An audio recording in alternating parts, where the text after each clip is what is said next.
The attempt to undermine Pope Francis is very old by now, because if one has observed this whole pontificate, one could see that already in the very first few weeks of this pontificate, late spring, summer 2013. And so that has been organized, especially coming from some circles in the United States, with some bases or one could say franchises in Rome.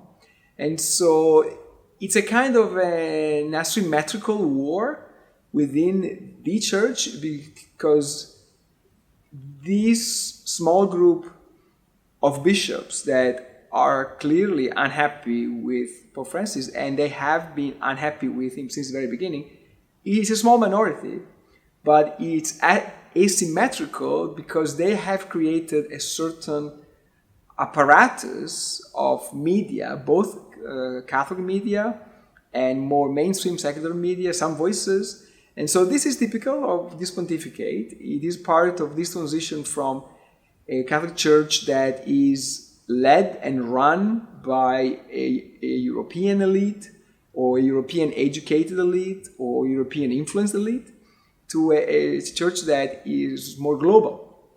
And so this is really part of a natural, normal struggle.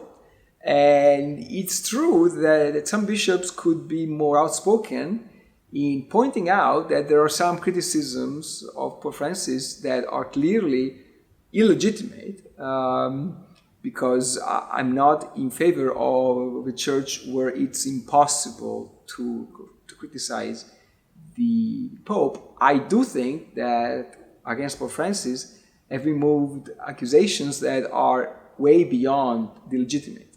And so it's very hard in this church to see what kind of obedience is required in a time of massive transitions. And so here there is an ongoing struggle. I would not exaggerate the importance of that, because again, it's a small minority, but it is clearly part of this pontificate, of the history of this pontificate, and it shouldn't be dismissed either, because it helps us understand what is really happening in the Catholic Church today.